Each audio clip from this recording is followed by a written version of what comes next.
First and foremost, everybody, once again, a very good evening and welcome to our Hello. seminar today. As a lot of you guys stream in later, I'll just be admitting people regularly. So don't worry if the numbers fluctuate, they will just keep increasing. If you have a question during the Q&A, and considering there are a lot of people, please type your question in the group chat so that it won't be missed. And yeah, let's go ahead and kickstart the event. Next slide, please. Okay. Okay, so once again, everybody, welcome to our webinar. Let me just tell you a little bit more about who exactly we are so that there's some sort of context. Basically, we are a tuition center called OVERMUGGed. We have been SG's fastest growing tuition center for quite a while now, namely more so in the secondary and JC area. We have been helping more than 7,000 students across our 3 years of being in the education space. And actually, most of our tutors are ex-MOE and ex-Learning Lab tutors, as with our two tutors here who are hosting the webinar as well, which they will introduce a little bit more of themselves to you guys in just a bit. I think the difference between Overmarked and other tuition centers is that we don't just do tuition, right? We actually do a lot of academic webinars, including scholarship talks, portfolio building, and a lot of Portfolio building. other trial class and courses as well to make sure that our students are equipped with the academic skills and life skills as well to succeed. Next slide, please.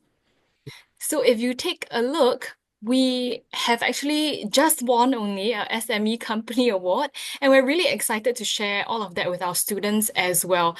Because I mean, the whole point of us even setting up this tuition center is really to make sure that we can help you guys. And as long as you guys love it, and as long as you guys are receiving the help that you need, we're also very happy and heartened to hear that. With that, next slide, please. Right. With that, right, we are also offering some JC tuition classes. So a lot of people are like, okay, where's your JC tuition class at? What subjects do you guys offer? So all of it is right here. H2 chemistry, physics and biology, H2 math, H1 general paper, and H2 economics. So we've got a head of general paper here with us, Teacher Chihui today, and our H2 economics expert, Teacher Jimmy as well. Next slide, please. Hello. So today's topics are the main four ones you can see on the screen. We're going to talk a little bit more about the issue at large, what exactly is happening with Trump, right? And then we'll talk a little bit more from an econs lens about how econs works and how do tariffs work exactly. And then we'll come in from a GP paper lens and teach you guys how this applies to, your GP questions, be AQ or your paper one as well, and open the floor finally for Q&A. With that, I will move on to letting the tutors introduce themselves. Let's start with Teacher Zhihui. On to you. Okay, thank you so much, Gabby. So as she has already been saying, right, I used to be at the Learning Lab. I was there for 10 years. 3 of those years, I was the subject head in English, right, for secondary JC.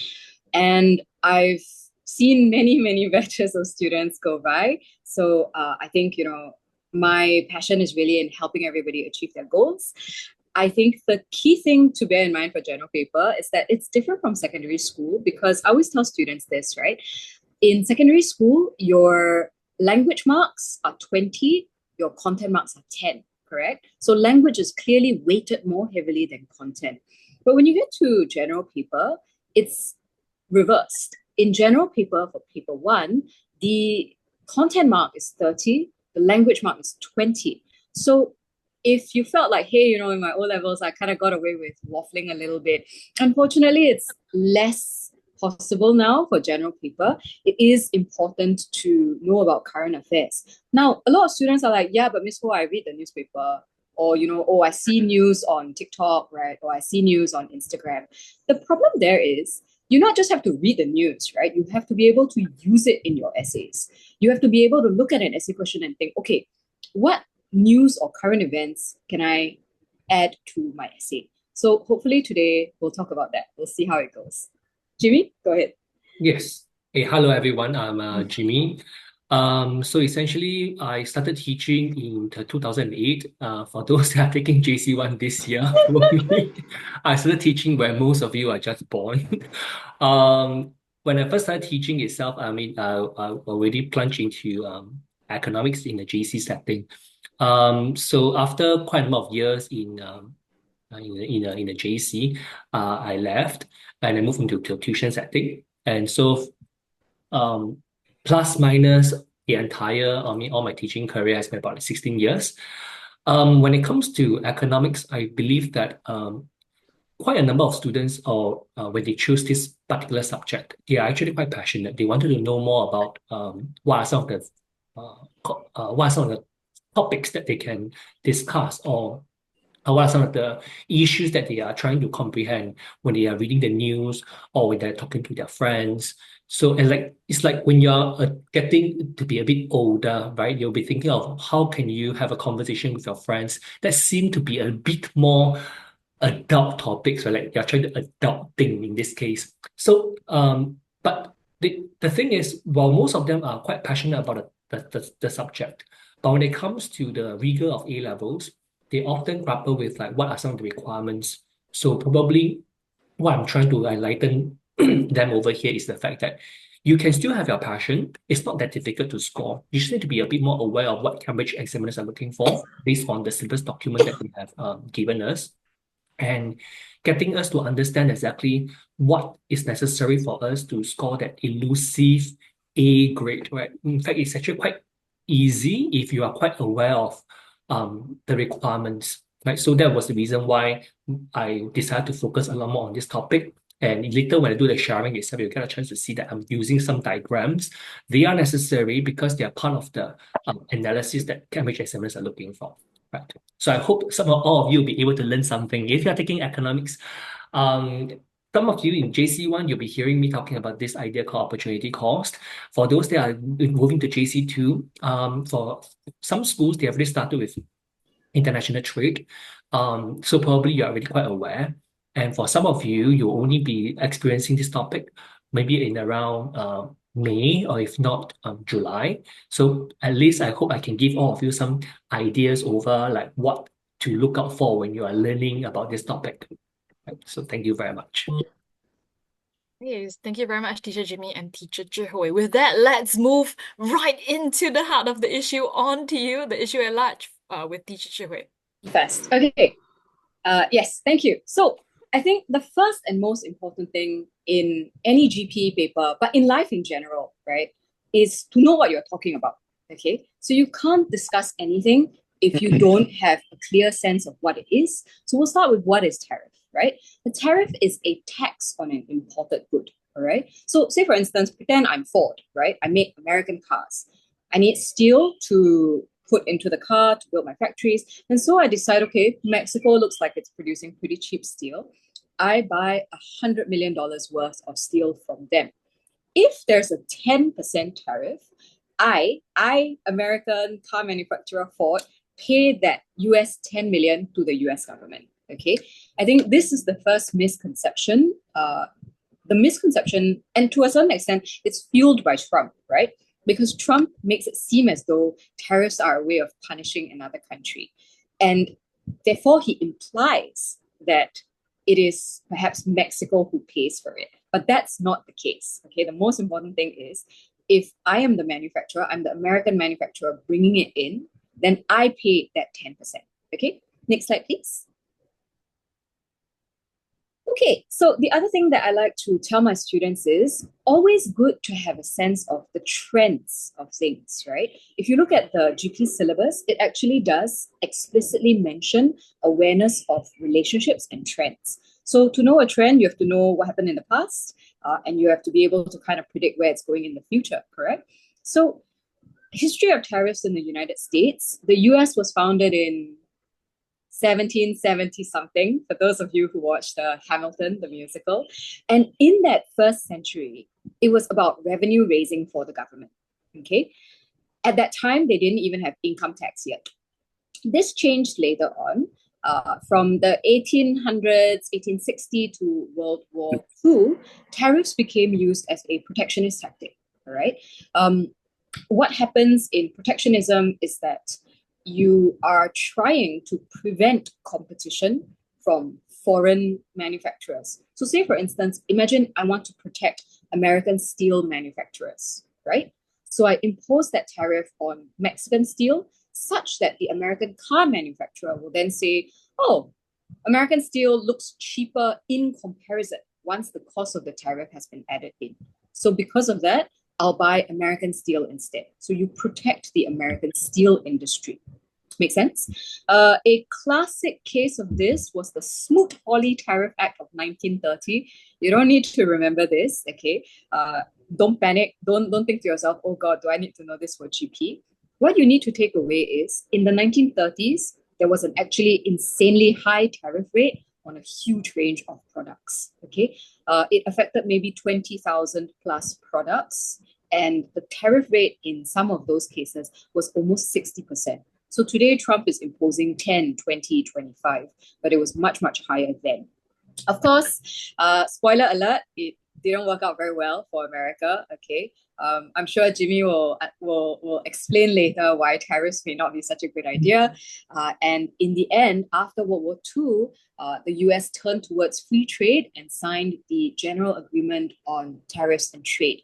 GATT is the precursor organization to the World Trade Organization. Okay, next slide. Okay, and lastly, you might ask yourself, okay, why is Trump different, right? When we talk about trends, we have to know what happened in the past. We also have to interpret the present in light of that. Basically, America, GATT, the WTO, the idea is to trade freely with everybody. But now that Trump is imposing tariffs, you can argue that it's really just the pendulum swinging back, right? America's going back to protectionist policies. That said, I think what's really interesting about Trump is that he's not doing it necessarily for economic reasons, okay? I think when we look at tariffs as an economic policy, economic measure, you ask yourself, what are the economic impacts? But if you look at how Trump presents it, he presents it as a question of security, safety, and American power, all right? If you look at him imposing tariffs on Canada and Mexico, if you look at the White House press release itself, he talks a lot about using tariffs to secure the border, right, which is a hot topic. He talks a lot about using tariffs as a way to force Canada to be harsher on fentanyl, which is the drug epidemic in America. How true is this? I mean, we'll see, okay? But you can see here ultimately that he's not using it to say, okay, I'm going to protect American steel, I'm going to protect American manufacturing. He's really saying that I'm going to use this as a way of showing that America's security comes first, that I want to show the world that America can use its power to force countries to do what I want. Okay, so that I think is quite different today. Jimmy, your turn. Right. So now I'll be moving on to talking about economics and trying to understand through economics, if you're taking H2, what are some of the things that you need to look out for when you are trying to discuss the impact of tariffs onto consumers, producers, and government, as well as its impact onto macro objectives. Right. So probably I'll be moving on to the next part. Now, usually this is what I will be showing to my students who are taking H2 economics, like trying to guide them on how to draw the tariff diagram. In fact, there is a need for us to understand how to draw the tariff diagram. If you would have taken a look at the syllabus document, if you have no access to it, do let me know. If you have no access, do let me know later. I will just during the Q&A, I'll just show all of you what are some of the things that you need to look out for in the syllabus document. But essentially, why is there a need? Is because it has been mandated that the effects of tariff is now a required item, right? So that is why we tend to focus on how to draw it well and trying to discuss on its impact. Now, I was very glad that teacher Zihui shared about Mexico and trying to move into border policing a bit, because I'll be talking about that later and in one of the discussion. But to begin with itself, we need to understand that what happened is the fact that maybe we talk about for this country, in this case, America. Can I have, yeah, for America, when she produced, let's just say, steel using domestic demand and domestic supply, she'll be producing at a price that is P1 and Q1, a simple demand and supply analysis. In this case itself, what we are looking at is the fact that maybe US, when producing steel, she does not have a comparative advantage, or what we call not being able to produce at a much lower opportunity cost. It makes more sense for America to produce something else. For example, tech. Maybe we talk about Meta, we talk about Facebook, we talk about Instagram, we talk about maybe say Google. So there will be a lower opportunity cost for them if they devote more resources to produce all this compared to producing steel. But unfortunately, there will be some countries, let's just say Mexico, she is able to produce steel at a much lower cost. In this case, she incurs a lower opportunity cost in producing this. So what happened next is, okay, just give me Give us a moment. I seeing. think there are Yeah, some no issues worries. with the link. Yeah, no worries.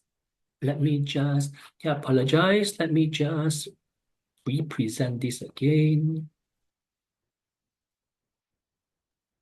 Yep. So while teacher Jimmy is navigating that, just to let you guys know, I have sent the slides into the chat as well. So if you need anything, you can refer back as the teachers are speaking about any of the diagrams, etc. And then with that, I'll hand the time over back to Jimmy. Yeah, thank you so much. So back to using the diagram, right? So where I was just now was the fact that Mexico is able to produce steel at a much lower price. Because if we were to look at Mexico's demand and supply for steel is lower, they do not need to build as many buildings compared to the America. So naturally, the price of Mexican steel be lower. So in that case itself, if I were to get steel from Mexico, it will be seen as a price PW over here. Right, so a much lower price. Now, some students will be wondering, how come it is a horizontal line and not a demand and supply like the diagram earlier on? Because earlier on, this is the demand and supply diagram for America, whereas this price, PW over here, is determined by the demand and supply of Mexico. So that's why you do not see a demand and supply diagram for this PW line. It is just a PW line that you get from the price that is already being set in Mexico. So with that, you do notice that, hey, if I'm an American and if I were to buy steel from Mexico, it's a good thing. Reason, because they just say I want to buy a car. I'm willing to pay $50,000 for this car over here. But if I were to get the car that is produced using Mexican steel, it will only be selling at $20,000. Wow, imagine the cost savings. I'll be so happy. It's just like when you buy things on Lazada, when you're about to check out, there's a coupon being applied in the cart, right? You have that kind of exhilaration. So that is the kind of idea we're looking at. So in this case, we talk about this as a form of consumer surplus, a surplus of your satisfaction. So what happened is the fact that we can see that consumer surplus is currently at ABC, this big triangle over here. But what about the producer in America? Earlier on, they were able to produce steel for quite a number of car manufacturers within US. But now they have to compete with the Mexican steel. So naturally, their producer surplus will be much lower. Now, if you are wondering how are you supposed to consider producer surplus, it will be seen as the situation where you are producing a good at this particular price and you're willing to sell a good at this particular price, but strangely, the market is buying it at a much higher price. So you feel happier because your expected revenue is much higher than you see. So in that case, you do notice that if we allow Mexican steel to enter US market, the producer surplus is worse off because earlier on, it would have been much bigger, this part in purple. Now, it has been reduced to just this small triangle BDE, right? So with that, let me just clear all the drawing first and then move on to the next slide. So why is Donald Trump imposing a tariff on Mexican steel? In fact, onto Canada as well. No, it's going to apply to all countries. Now, one of the reasons is because if US were to impose a tariff, because she is focusing on make America great again, focusing on pro-American first, if she would have done a tariff or impose a tariff to Mexican steel, you will notice that immediately what happened next is the fact that your producer surplus actually increased. The reason was because earlier on we saw that it has gone to a smaller triangle. Now it has increased to a bigger triangle because of a higher price set by the tariff. So in that case itself, we can say producer surplus actually increased to FEH, right? This particular bigger triangle. Is that a good thing? In a way, yes, because the producer gets to produce more than ever. If she's producing more than ever, then naturally she will have to hire more American workers. In hiring more American workers, American will be getting a higher standard of living. Secondly, it makes the producer very happy because American producers are producing more. They have more revenue, more profits. So most likely they'll be voting for Donald Trump, right? Because you give me a lot of good money. But is it definitely a good thing? The idea is that we notice that for consumer, it is in fact worse off. Because what we observed was the fact that earlier on, consumer surplus was at a bigger triangle, which was ABC, this big area in pink. But because of the tariff, so imagine you are about to pay 50,000 for this particular car made using Mexican steel, but the actual price was 20,000. So you're feeling a lot happier. But you realize that on the other hand, instead of selling at 20,000, it's now at $30,000. Yes, you're still somewhat happy, but you're not as happy as before.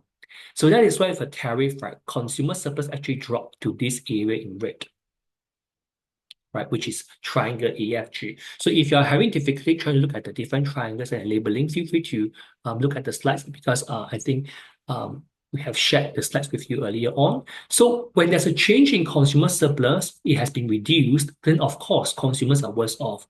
So that is probably why you would have seen celebrity like Sima Liu, right? He shared about that actually people should be a bit more aware that tariff ultimately hurts the American consumers. They are in fact worse off. And that is what he was trying to refer to, right? But what was another main purpose as to why Donald Trump is imposing tariffs? Another reason is because if she does impose tariff, the government do collect some form of tax revenue, which is the last part. Earlier on, if you do allow a lower price to enter the market, the country would have imported a quantity of QD and QS. Reason, at this price, the domestic demand was seen over here, whereas the domestic supply was over here. Now, why we must be wondering, why is the domestic supply suddenly so low? It got to do with the fact that when the price, PW, is so low, some local firms in America cannot compete. They shut down. So naturally, the quantity supplied domestically dropped, seen as QS. But if I have a tariff, you will see that my import itself, right, is now being reduced. It is reduced to Q3, Q2, as denoted over here. Similarly, just have your line over here, PWT, where it cuts the demand curve and the supply curve, where it cuts the demand curve and the supply curve, bring it downwards to your Q2, Q3. That is the new level of import. And we notice that if this is the new level of import over here, this little line over here, this volume, Q2, Q3, and then multiplied by the tax that was imposed, the tariff was imposed, this entire triangle over here, this entire rectangle over here will become the tax revenue earned by the US government. Now, for those that are quite aware of the US economy, they have been facing severe or persistent budget deficit for the longest time. If you look at what she's doing now, trying to close down IRS, trying to fire so many people, so you can see she's trying all her best to reduce the budget deficit that the America is facing for ages. And this also helps us to understand that why Donald Trump will want to impose tariff, right? It's another way to ensure that she has more tax revenue. But if you ask me on a as an economist viewpoint, is tariff really good? Now, the earlier assumption was producers should be able to produce more, right, from the original QS to Q2. And we feel that being able to produce more means that she will hire more American workers. But if you think carefully, who is actually present in the steel industry? Quite a number of them are migrant workers. So this brings us back to the point of with what teacher Zihui had shared earlier on. Why is Donald Trump also clamping down on the migrant workers?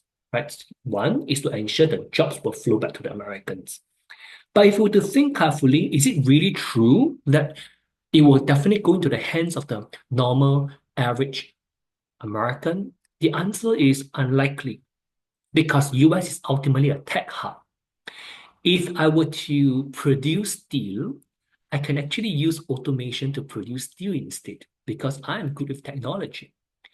So will all the jobs eventually flow back to the Americans? I don't think so. There should be some increase for sure, but a big part of it will go into the American tech companies. So in fact, we are even seeing tech companies, they are laying off people. So this means they already have a surplus. They might not even need more workers. So is it true that America will be a better place? So that's why if you are learning economics, you will be handling questions that ask you to discuss the impact of tariffs. This is one way for you to take note of, and that yes, it can benefit consumers only if, let's say, the jobs go back to the consumers. It will benefit the producer, of course, because they get to earn a lot more than before. It will benefit the government. That is the justification for tariff. But if you were to ask me when it comes to macro objectives, right, which I'll be moving on to the next page, let me clear all the drawings first. We assume that if you have reduced the volume of import, right, which I was trying to demonstrate to everyone just now from QSQD to Q2, Q3, for those that are taking macroeconomics, we know that net export is a component of your AD. So if your import itself has dropped in its expenditure, then naturally your net export will increase, your AD should increase. There should be the multiplier effect will kick in, and you should have multiplied increase in your real national income. That is something that we assume that it will happen. Secondly, if you cannot get imported goods anymore, there should be more people switching to consume domestically made product or steel in this case. So naturally, domestic consumption will also increase. And given the fact that producers are expecting more demands for their good, this will spur their sentiments, and naturally, I should also increase. So if you were to see in this aspect, it seems as if that tariff can be good because it is able to spur the economy. But for those that are for countries where we say that they are import reliant, where they have to depend on they have to import certain key essential items from overseas. Say in the case of Singapore, we import water from Malaysia. Or even for US, she import rare earth metal from China. Right? Rare earth metal are some of the key metals that is needed to produce your semiconductors or to produce your iPhone. So you will notice that there is no domestic substitute to turn to.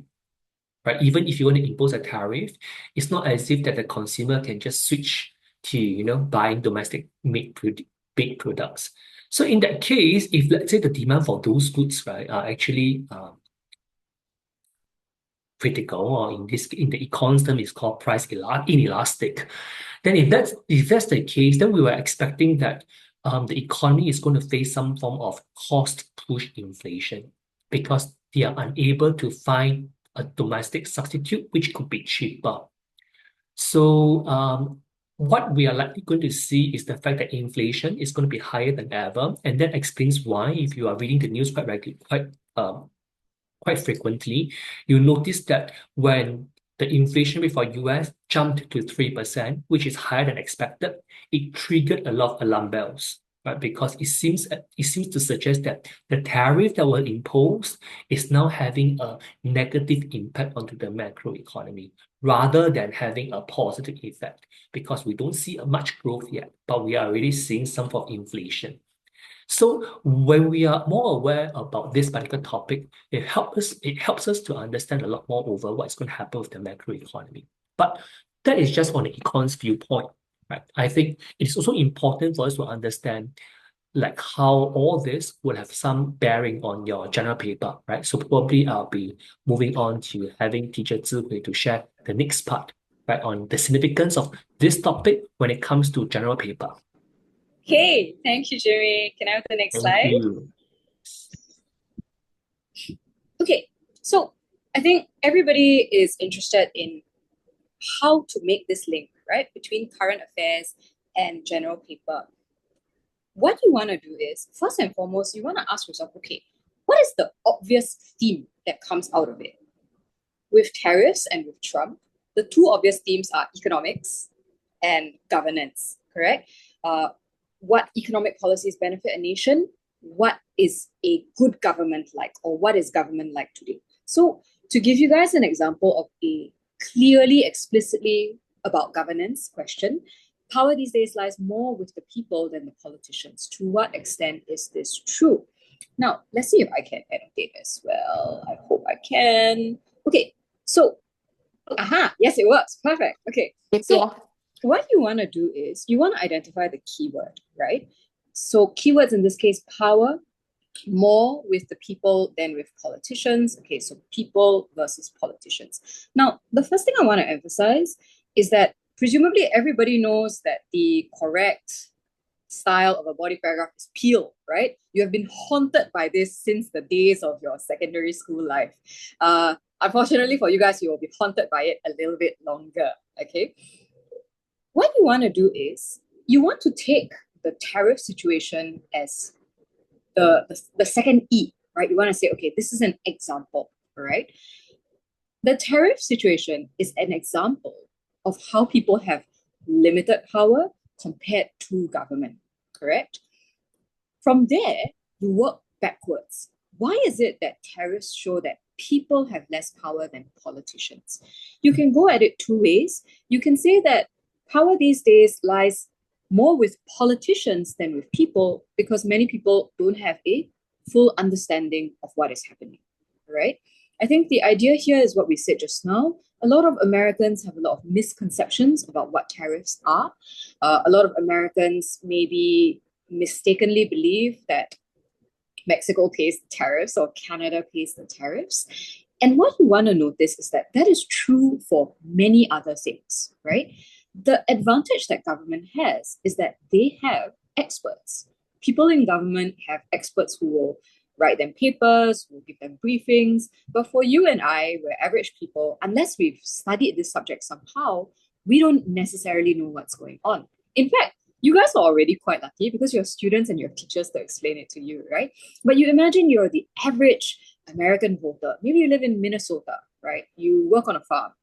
You aren't really spending a lot of time scouring the news for explainers, right? So the point, right, that you start with from the tariff example is that power these days lies more with politicians than with people because people don't have a full understanding, whereas governments or politicians have experts they can lean on. Okay. Another possible point, right, from the same example is that politicians have more power than people because people don't have the immediate ability to affect the situation. Anybody wants to tell me if you are a citizen of a country, how is it that you affect the situation? How can you affect political situations? What is the most significant thing you can do as a citizen? Yes, vote. Excellent. Thank you. Pritika, well done. Okay, but how often do you vote? How often do Americans vote? Singaporeans going to vote this year as well, right? But how often do Americans vote? Anybody? Every 4 years. Yeah, exactly, precisely, right? And by the way, it's not just the Americans, right? Many places only vote every 3, 4, 5 years, okay, including ourselves. So if you think about it, Trump imposes this tariff. Even if you're not very happy about that, I mean, tough luck, right? You're going to have to wait another 4 years as a citizen, as a voter, before you can do anything about it. So again, you work backwards into the point. Power these days lies more with politicians than with people because people cannot effect change or create change quickly, right? The most significant source of change is voting, which only happens over a span of years. Okay, so you start from the example, you work backwards to the point. Let's look at another question. Can I get the next slide, please? Let me see if okay, I've cleared the annotation. Okay, Another question that is explicitly about governance, again, we pick out the keywords only, powerful nations, and significant. Now, when you see the word only, immediately you know this is an absolute question. Why is my sorry, my Apple Pencil is lagging. Absolute question. So what should you do when you see the absolute? You ask yourself, is this commonsensically true, right? Is it true that small countries like Singapore have zero say, right, in global affairs? No, not quite, right? But how big is the say we have in global affairs? That's where we focus in on the word significant. Does that make sense? What exactly does it mean to have a significant voice in global affairs? You can argue in this case, again, PEEL, sorry, my handwriting is very wonky. When you look at a trade war that is spurred by US tariffs, you work backwards and say, hey, it is true that only powerful nations have a significant voice in global affairs because it is only in the case of powerful nations that what they do impacts everybody else. Does that make sense? So you would say, in this case, here's a nice quote from Vivian Balakrishnan, small, less powerful nations like Singapore have no choice but to cope with the kinds of policies or rhetoric that powerful nations use. Does that make sense? Okay, so you work backwards again. Sweet. Let's do the next slide. Okay, so after economics and governance, you might say, okay, but Miss Ho, I don't care, right? I don't want to do the economics GP question. I don't want to do the governance GP question. I'm not interested in that topic. I'm going to try and do something else. Even in these situations, it's important to read current affairs because it really depends on how well you can cook and how well you can link the current affairs to more general questions. So for instance, examine the claim that the world is too competitive today. Again, you might say, is it too competitive? You want to ask yourself, what are the negative effects? Sorry, hold on. Negative effects. Okay. And for this question, you can again link it to the tariff issue. Same thing, same peel format, all right? You want to ask yourself, how can I use the tariff example to prove that the world is too competitive or not competitive enough? I think when students see a question like this, instinctively, you relate it to your own situation only. You say, yes, I agree that the world today is too competitive because the education system is very stressful. I feel like, I'm always being judged by the gods of the bell curve. I'm always worried about whether I do worse or better than my friends. That's not wrong, by the way. I'm not saying you cannot write that. You absolutely can write that. Many students write that. But it is limited in scope. You'll get limited marks. If you go to the SEAB syllabus and you look at the band descriptor, you will see that the band descriptor says wide-ranging illustration. Wide-ranging illustration basically means you have to give me examples from more than just your own personal scope of the world, all right? So in this case, you can again bring in tariffs, right? You can say, I think that actually the world is too competitive today because tariffs are being used as a tool of economic conflict, right? You can also flip it around. I think Teacher Jimmy will be able to back me up on this. Actually, you can argue that tariffs make the world less competitive because, in a way. right? Because Yes. the steel manufacturer in America now doesn't have to compete with the steel manufacturer in Mexico. Yes, in a way. Right? Yeah. The So, government helped in some ways, right? correct, To make the right? The American government producers removes, happier, right? yes, it removes this competition source, all right? So you can say, hey, tariffs act as a barrier to free market competition.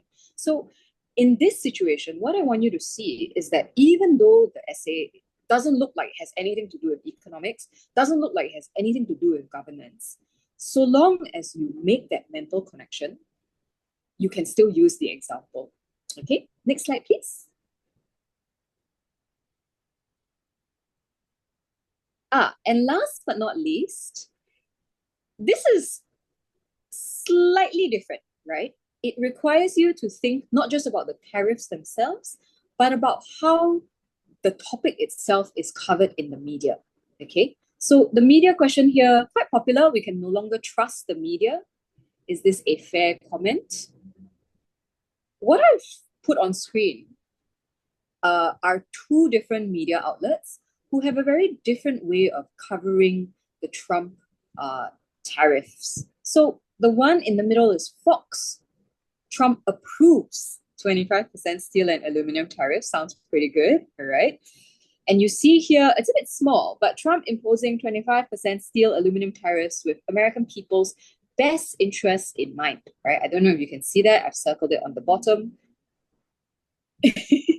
Okay, I can see, yeah. So you can see here, American people's best interest in mind. Now, if you look at the one on the left-hand side, maybe if I could get that one to be a bit smaller again, Trump expands steel and aluminum tariffs to all countries, expanded this, and you look here, it says effectively canceling deals with the EU, UK, Japan, and others, okay?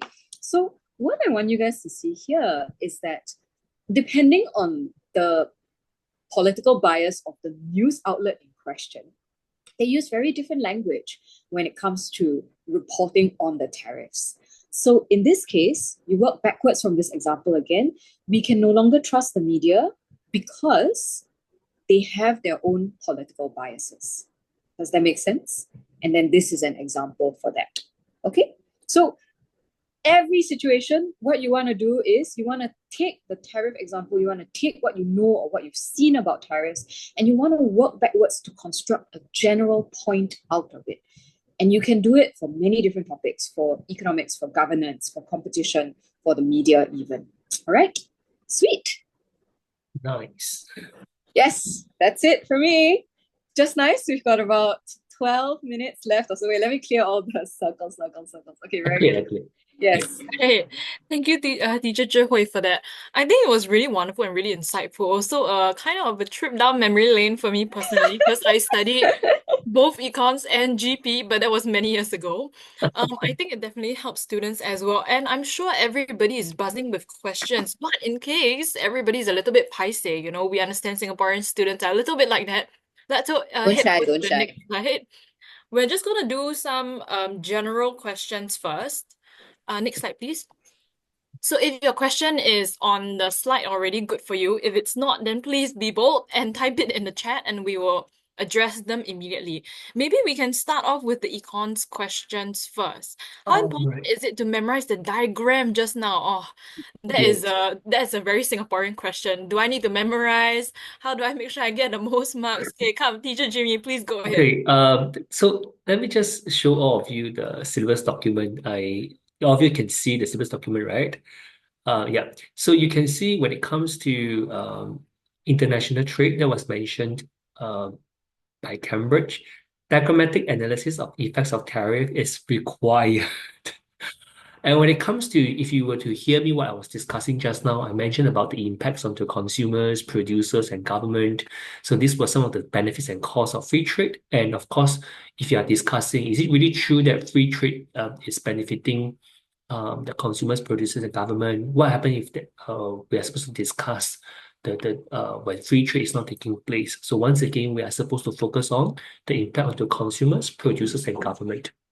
I would also want to bring everyone's attention to a few key things, right? Just now, when I first started introducing the diagrams, I was talking about the idea of opportunity cost, right? So this is probably why certain things that I would love to teach in a much more easier manner, but unfortunately, the syllabus document doesn't allow us to do so. And I believe for those that have seen their school's lecture notes when it comes to international trade and when it comes to tariff, you could be seeing a few more other kinds of diagrams. And some would like to use, for example, triangle or area A, B, C, D, E, F, G. I think that is perfectly fine.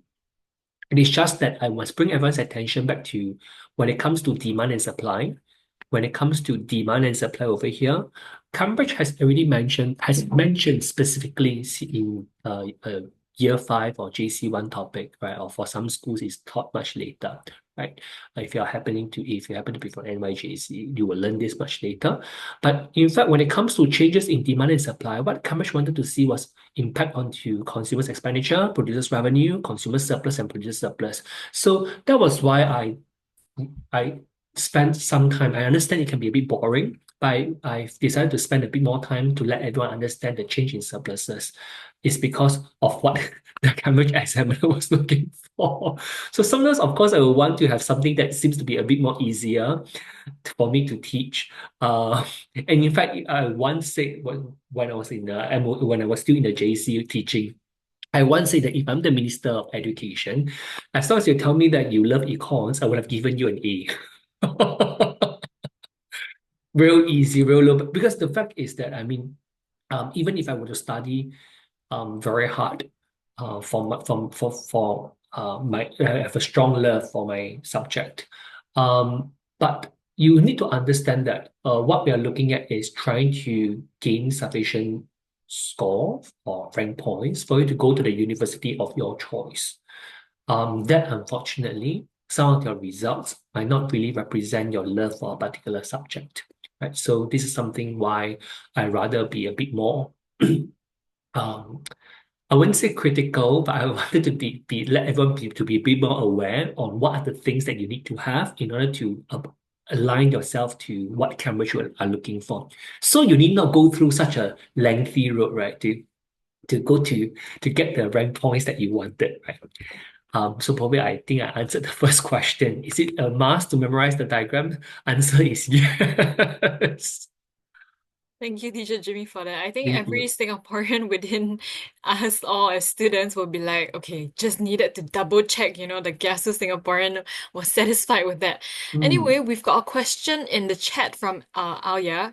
Can the tariffs cause demand pull inflation due to increase in AD? Wow, I don't know the diagrams anymore. Yeah, Back to that you, is Teacher Jimmy. Yeah, Aya, that is a very Aya, right? Yeah, that is a very nice question.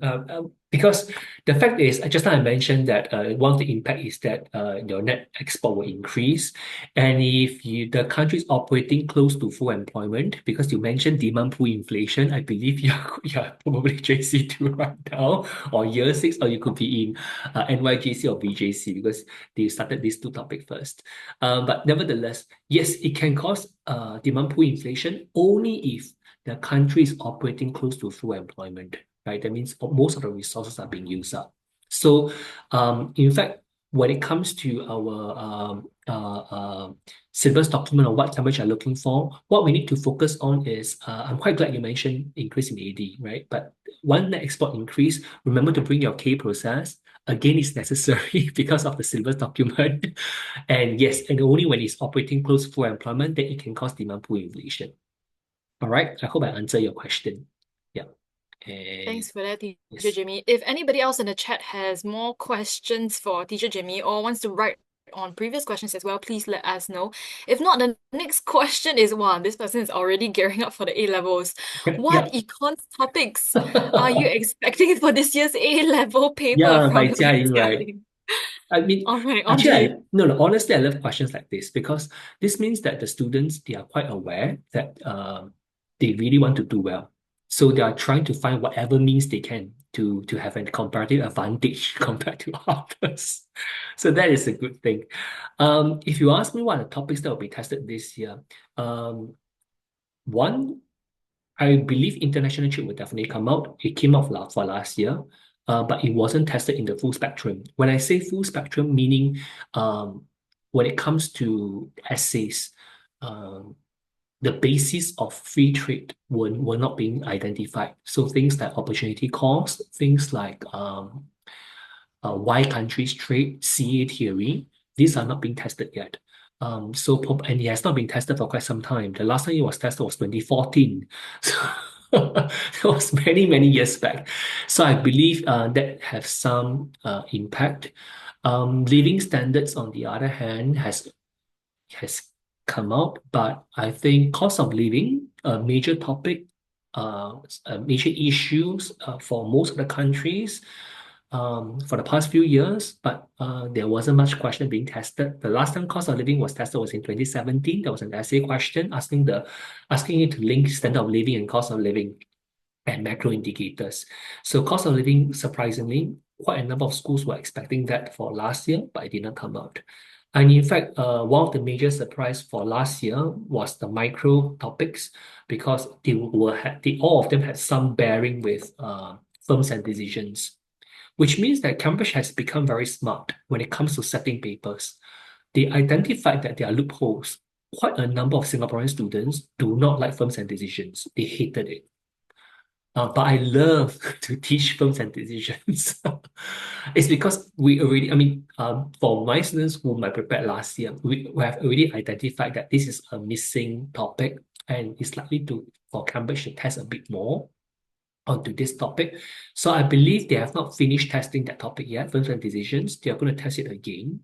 In fact, when it comes to interventions for monopoly or for market power, that has not been much discussed yet. So that is another topic. So maybe I give you three. The other three more itself, right? Maybe next time, if you conduct more webinars and you will join us, then I will share the rest. But I hope at least you gain something from today, right? And I always say this to my students. If let's say you are aware of all this, please keep it to yourself. Because at least you take the effort to come and join us for the webinar today. But try not to share with everyone. Number one, not every friend is a real friend. That's the first, so you don't know what to share. Second, sometimes by not sharing is good because you need to have someone to tank the bell curve for you, right? So probably this is something for all of you to think about it. Right, but of course, jokes aside, right? But I think it's more about why I mentioned for all of you not to share is because it was in this context, and that's why I shared. Right, you got to understand tariff when it comes to GP viewpoint and the econs viewpoint, and I was very sure that I taught the topics in a particular manner. So if you would have shared the question outside of this context, sometimes it could be misconstrued, right? So that's why I give the two jokes at the start, right? But actually, it was more about the latter. All right. Maybe we can handle other questions. Yes. Okay, with that, let's transit into tackling some GP questions. I think maybe a lot of students would be, wondering what other topics and questions can we raise tariffs as an example. I think we covered some of it just now, but if there are any other contexts in which we can bring it in, that would be wonderful as well. Teacher Chihui, on to you. Okay, so I think the number one topic that I would personally bet on, maybe not this year, but maybe next year, right, is globalization. So the last time we saw a globalization question was actually 2019, I think. Okay. Or maybe it's 18. Okay, it's either 2019 or 2018. I'm trying to send it in the chat, but it doesn't look like it's working. Is globalization okay? So anyway, I'll just read it out, Lara. I'll just maybe Gabby will help me type. I don't know why I don't seem to be able. Is globalization to be welcomed or feared today? That was the 2019 question. And so since 2019, there hasn't been an explicit globalization question. Okay. So I think it's, and of course, the tides are turning against globalization. I think we are ripe for another globalization question soon. Possibly off the top of my head, you might get a more metaphorical, dramatic question. You might get a question like, we are now seeing the death of globalization, discuss, right? But trade obviously is very clean and clear-cut part of globalization. You might also get questions that combine economics and governance. So 2023, there was a question, how realistic is it for countries to implement a national minimum wage for all their workers? Okay, I repeat, 2023, the question was, how realistic is it for countries to implement a national minimum wage for all their workers? So country policy is the governance side, minimum wage is the economic side, right? You might be thinking, what does minimum wage have to do with tariffs? Nothing too much. But what this shows is that increasingly, they are asking this kind of question. So it might say, you might get a question that says, how positive or how beneficial is it for a country to implement tariffs on key domestic industries? Do you see? So the shape of the question is the same, even though the technical element may differ. Okay, so that was 2023. So these are the types of topics and questions where tariffs might be useful as an example. Okay. The We've second got another question. question. Oh, yeah. Oh, is it? After We've got reading the another news. question, I Oh, I think. see. Yes. Yeah. After reading We've the got news. one from Chloe. Yeah, after reading the news, what do you recommend to do to organize these examples? Actually, fantastic question, because back when I was doing A levels, there were a lot of examples. I'm not too sure how to organize it as well. Teacher Zhihui, how do you do it? Okay, so what you want to do is, I don't want you to blindly, like, oh, I'm going to read as many articles as I can. All right. Strategy one, out of the 8 possible essay questions, choose 4. All right. Oh, I'm not saying you should spot only 1 or 2 topics. That's a recipe for trouble. Try and study 3 or 4. And when you study 3 or 4, then you go and look for examples for those 3 or 4 things. Does that make sense? So say, for instance, I'm an art student. I like to know about the arts. So I might do arts, humanities questions. I might do perhaps the environment, and I might do, one other smaller topic. Okay. So in that situation, what you want to do is you want to say, okay, what are the different, areas of the arts that I need to know about? I need to know something about music. I need to know something about fine arts. I need to know something about pop culture. And then as you go through life, right, pay attention to the kinds of news that are clearly related to your own topic first. Does that make sense? Okay. When it comes closer to the exam, all right, so that one, part one. Part one is you have some sense of what you're interested in. You read the news on a general basis. You pay more attention to the kinds of news articles that are relevant to your topics. Close to the exam, please sit down and memorize the key details, right, of those examples. So say, for instance, I decide to do the economics question. I'm going to sit down, I'm going to memorize, in February 2025, President Trump declared a 25% tariff on Canada and Mexico, right? And you really, really absorb close to the exam, okay?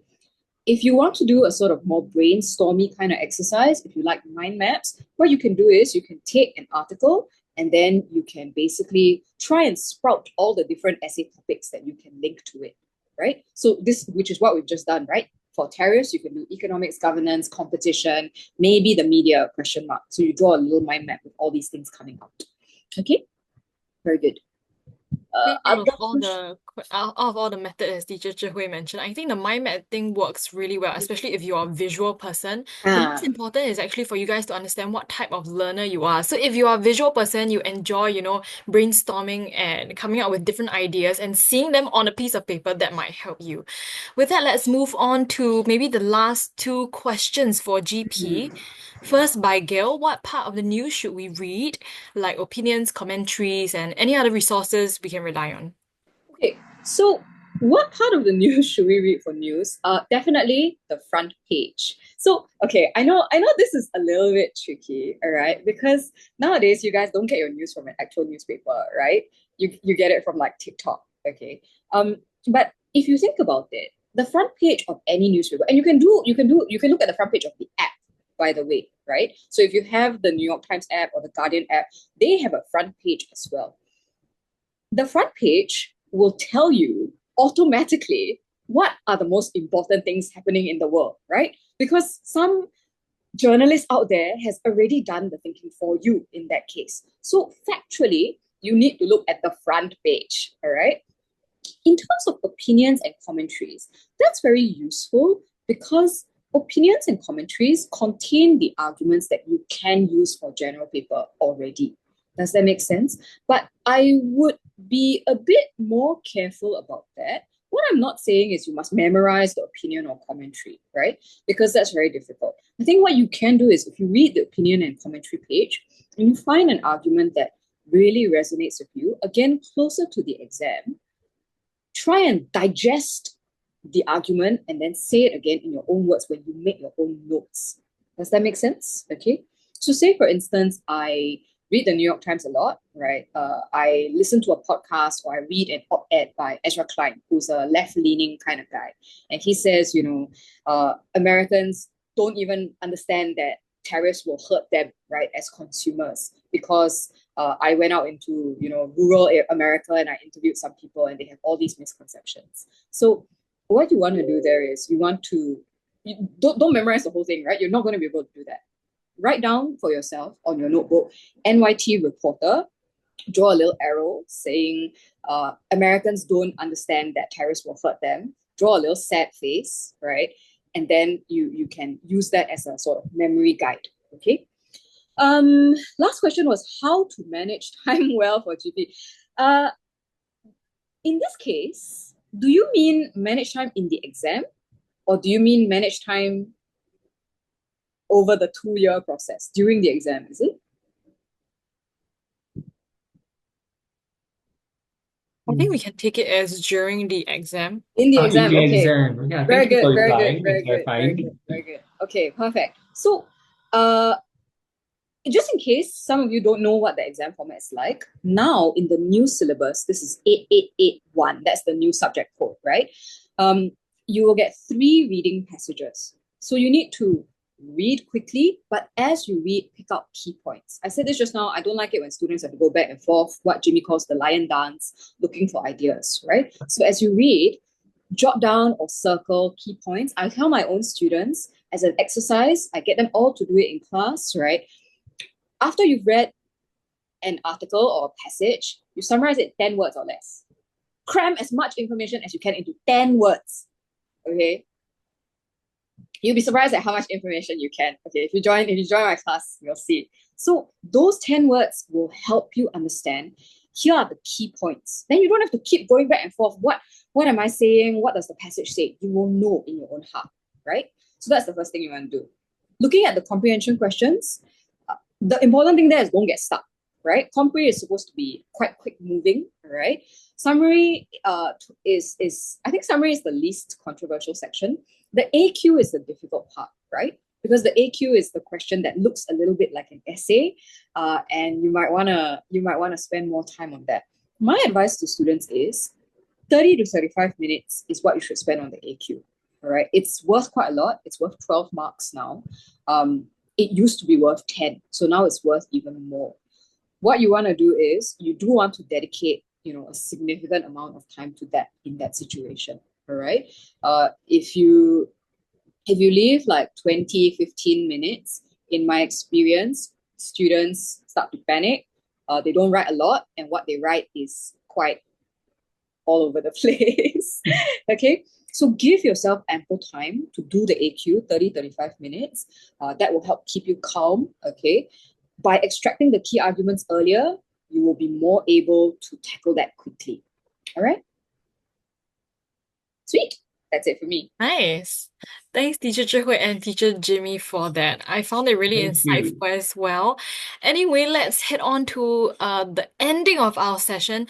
If you would like to ask more questions, please stay on with us. The teachers will be available to answer any last-minute questions you want to cram in or that you are paiseh to ask. So with that, I'm sure all of you guys are also wondering, what else does Overmug offer for JC resources? So just now, as I mentioned, we cover H2 subjects for chemistry, physics, biology, as well as H1 general paper and economics. We also do revision sessions that are free for our students, namely WA revision, June holiday crash courses, that one's more applicable for JC, September holiday, and booster classes as well. As for webinars and events, all those people who left earlier won't be able to see this, so good for those who stayed. Actually, we are hoping to do a little bit more of posts or some information that we can release in terms of university scholarship talks, teaching you guys how to prepare your portfolio so that you can, in a sense, prepare for your future. That's something that will be very, very important to all of you, especially for those who are still listening who are JC2s. We've also got an upcoming March holiday movie event for free where we're going to bring all our students to watch a movie together with our teachers. So that's something to look forward to if you are already an Overmug student. Next slide, please. And additionally, you're probably wondering, right, where does Teacher Jimmy and Teacher Zhihui fit in with all the rest of the tutors? There we go. Okay, all of these are our JC tutors. We've got really amazing tutors in general, all of them from either ex-MOE or ex-Learning Lab. And if you can see, yep, there we go. Teacher Jimmy and Teacher Zhihui are there as well on the screen. Next slide, I'm going to show you guys a little bit more about our classes. So if you're wondering how our classes go, I think Teacher Jimmy and Teacher Zhihui have kind of given us a snippet as to how they teach. And if you find that, wow, this has been really, really mind-blowing and helpful for you guys, you can actually take a look at their classes and sign up for a free trial that's happening either this week or next week. All you need to do is scan the QR code, and then if you see sign up for a free trial, all you need to do is click the button, sign up, and you can come for 1 or 2 classes for free just to see if the session is suitable for your liking and if it helps you. So we've got our JC1, H1 GP on the screen. You can see which classes are taken by Teacher Zhihui. And for H2 Econs, it's by none other than Teacher Jimmy. He's the one tanking all of these classes. So if you're interested, please go ahead and scan the QR code. Next up, for the JC2s as well, just so you guys know that you're not forgotten, these are our JC2 classes. All of this is available on our website already. So just in case you want to find it again, all you need to do is go to our website, and then you'll be able to click into our 2025 enrollment. You'll see all the schedules listed as seen above. And with that, thank you very much, everybody. Last slide. For attending today's webinar. We're just going to stay online for a little bit in case any of you have any other questions for us. Teacher Jimmy and Teacher Zhihui will be here kindly until maybe about 8:15 or 8:20. So if you do have any questions, please drop it in the chat. If not, we really appreciate all of you guys coming down today. We hope you learned a lot. I personally learned a lot, and we definitely hope to see you in class. With that, take care, everybody, and good night.